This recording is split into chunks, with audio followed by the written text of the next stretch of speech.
лентасы жүріп жатыр.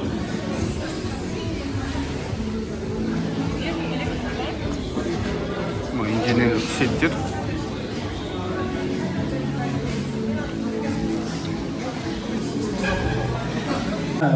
Басшысы Ержан Келесов деген, және де жобаның бас инженері Владимир Аносов деген. Рахмет, енді біз бастап кетейік. Тағы да айтып қояйын, қош келдіңіздер.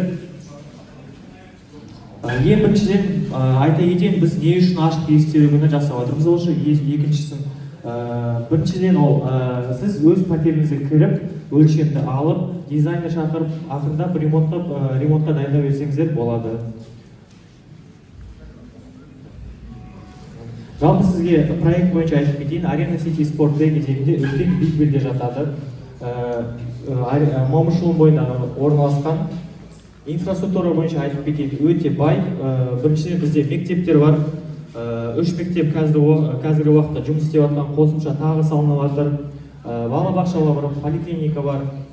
Және де ең басшысы бізде инфраструктура жататын 3 ең үлкен бізде театр бар. Қосымша многофункциональный комплекс Алматы Арена, және де ең үлкен Алматыдағы мешіт Қонаев атындағы.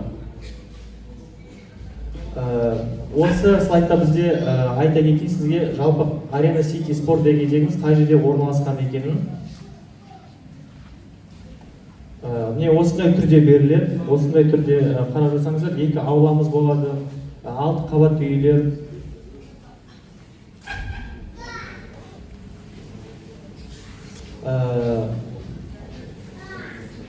Техникалық сипаттама жағынан, характеристика жағынан сізге айтып кетейін. Бірінші 6 қабатты үйлер болады.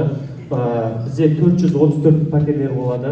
Потолоктың биіктігі 3 метрден басталады, 3-ке 3 метрге дейін жүреді. Және парковка. Парковка бізде астында бар подземный. 135 орын бар. Сәулет туралы айтып кетейін. Бізде каркасымыз монолитті темір бетон. Қабырғаларымыз бізде газоблокпен жүреді, ондықпен. Терезелеріміз бізде однокамерный стеклопакет, Артек деген, және де лифт американский производство Joy Life деген. Қосымша айта кетейін, бізде пәтердің арасында бізде газоблок жүреді, қай жерде газоблок жүреді, біз қосымша шумоизоляция жасаймыз. Система акустик про деп аталады. Мына жерде қарасаңыздар, газоблок жүреді, содан кейін алюминиевый профиль жүреді, содан кейін минвата жүреді, минплита, 2 слой гипсокартон, 2 жағынан қаптаймыз. Аула жағынан айтып кетейін, бізде 2 ауламыз болады. Детский площадкалар болады, беседкалар болады. Фасад жағынан айтып кетейін, бізде фасад 2 түрде жүреді. Бірінші қабаттар бізде клинкерлі кірпішпен қапталынған, екінші қабаттан бастап бізде вентилируемый фасад алюминиевый композиттік панельмен қапталынған. Мынау бізде кіреберіс жеріміз, дизайн бізде неоклассик стилінде жасалынады. Біріншіден ол полдағы керамогранит жүреді, стенада керамогранит жүреді, қосымша бізде МДФ панель қапталынады, және де покраска болады. Мынау бізде кіреберіс есігіміз, пәтердің кіреберіс есіктеріміз, бізде полотно бізде темірден жүреді, ал сыртынан бізде внешний панель МДФ панельмен қапталынады. Есіктің биіктігі бізде 2-де-1, замок Валенсия V8 умный замок тұрады.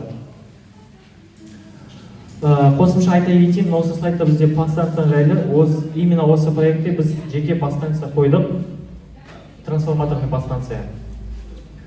Және де сізге пәтердің ішінде не кіреді деген сізге айтып кетейін. Пәтердің ішінде біріншіден ол бөлменің бәрін бөліп тастаймыз біз. Перегородкалармен қосымша штукатурка болады, левкас болады, стяжка болады, радиатор, терезе, подоконник, тоқтың бәрін тартып қойдық біз. Және де кіреберіс есік. Гарантия жүреді 5 жылға дейін. Және де бізде подвалда паркингте 195 кладовка бар. Егер кімде кладовка жоқ, сатып алса болады, сату бөлімде. Гарантия жайлы айтып кетейін сізге. Гарантия жайлы бізде 5 жылға дейін жүреді.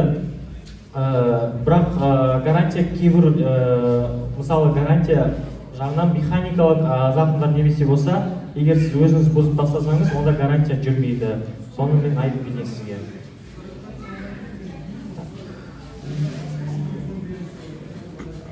осы слайдты қарасаңыздар, қараңыз, бізде гарантия бүкіл үйге жүреді. Пәтер болса, монолит болса, фасад болса, ауламыз болса, бүкіл үйге жүреді гарантия. Бірақ гарантия 5 жылға дейін болса, бізде сол қай материалға дейін, сол қай материал бөлінеді бізде.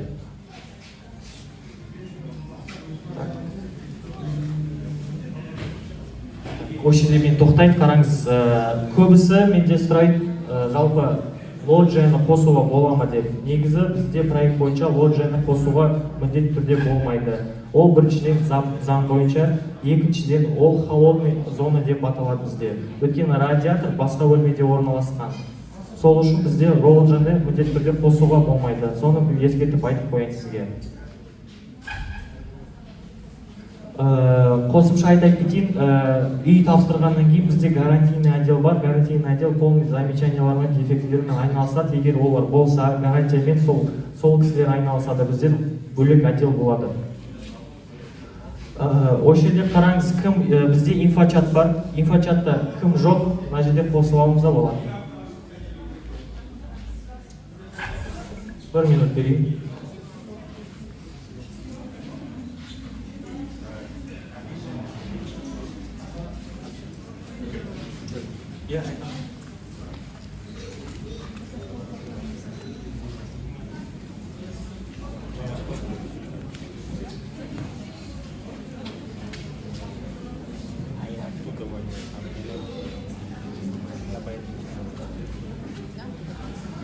Көп рахмет, қараңыздар, бізде қазір инженер биот бар, техника, қауіпсіздік техника бойынша сізге ақпарат береді.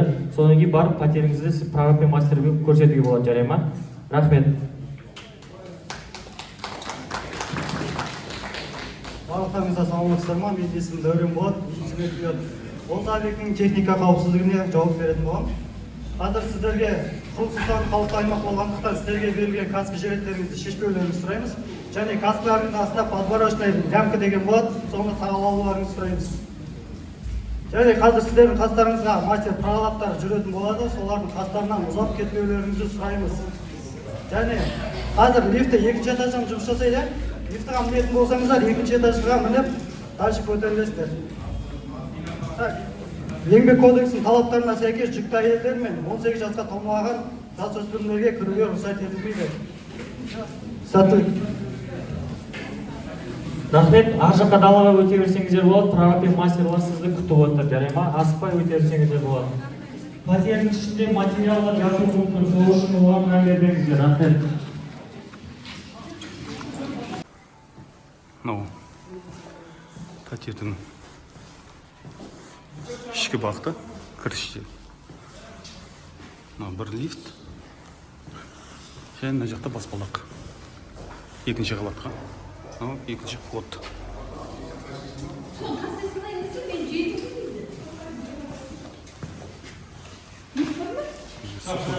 Мынау баспалдақпен көтерілген кездегі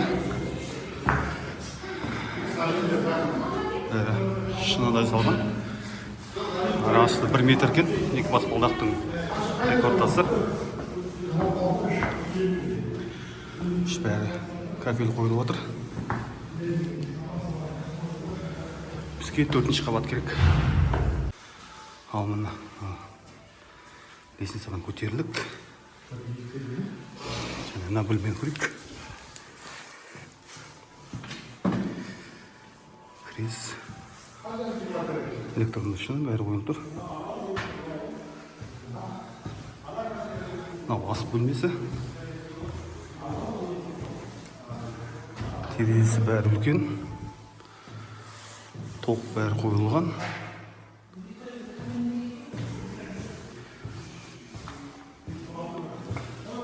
Мына жер санузел.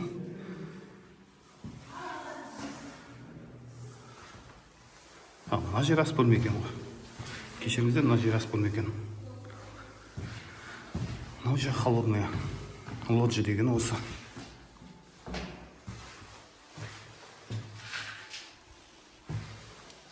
Бұл бізде бір бөлмелі пәтер.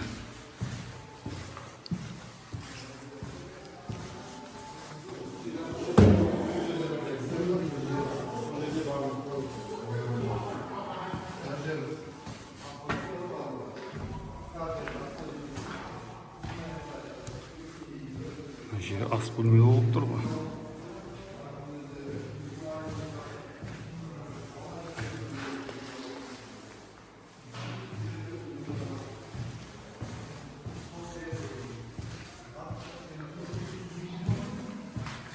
Мына жер санузел.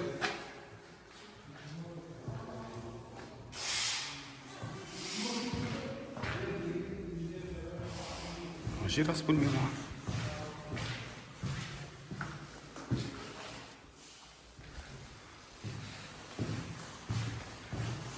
Бұл да бізде бір бөлме.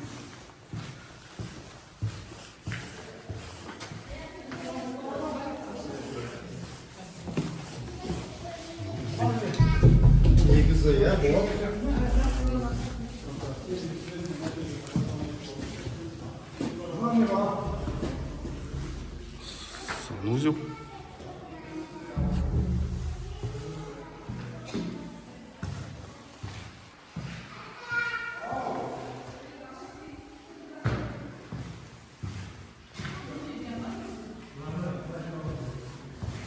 Мынау енді кішкентай екен. Сигнализация бәрі қойылған.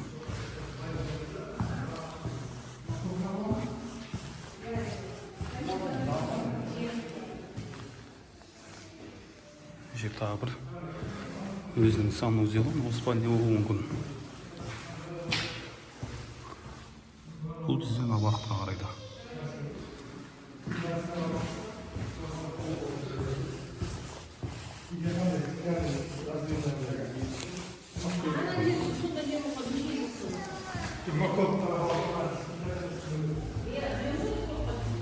Бізде зал.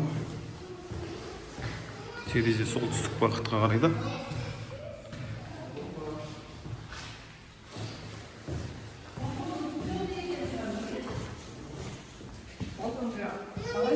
Бізде ас бөлме.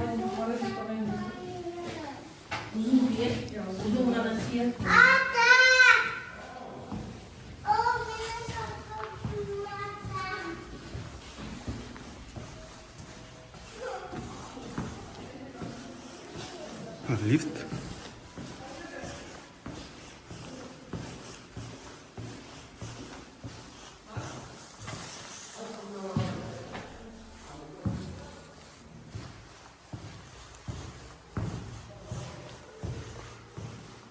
Терезелеріміз бәрі мына жақта аулаға қарайды, оңтүстік бағытқа қарай.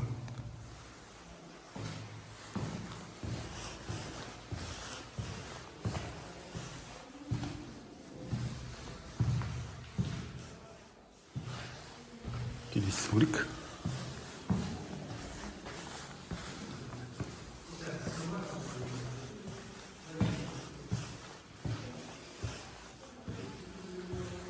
Бұл бізде бір ғана бөлме.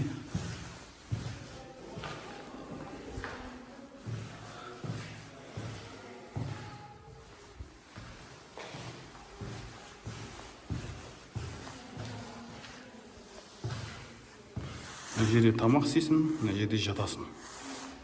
Мына жерде телевизор көресің, ар жаққа шығып. Ойланатын жер. Енді темекі шегіп отыратын жер. Мына жердің бәріне вытяжкасы бар екен. Міне вытяжка. Мына жақтан қойылған. Ашатын жабатын.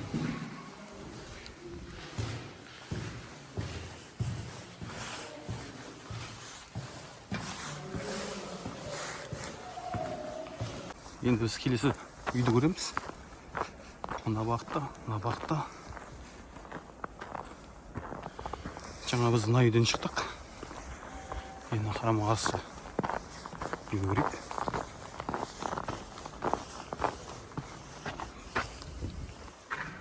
Домофон бәрі бар.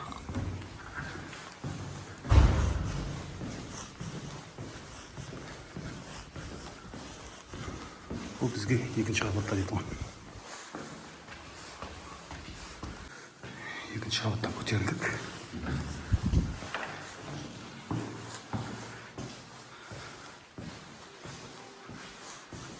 Бұл жаңағындай тонировкасы сондай екен.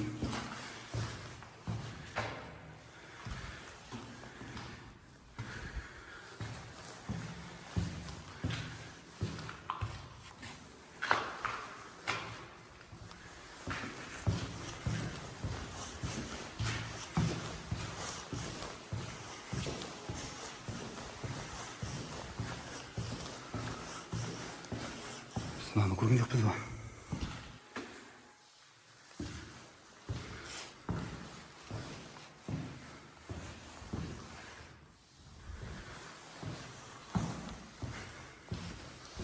Санузел.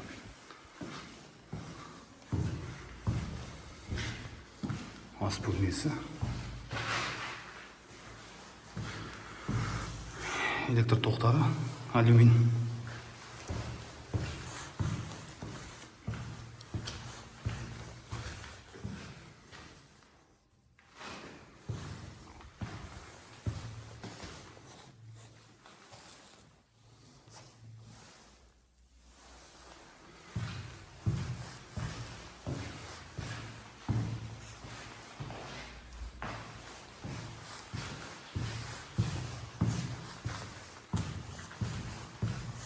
Осы планировка да жақсы екен.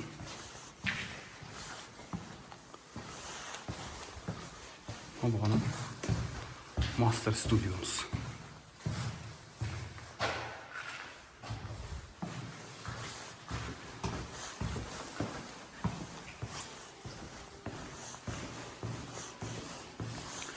Бір ғана лифт бар екен.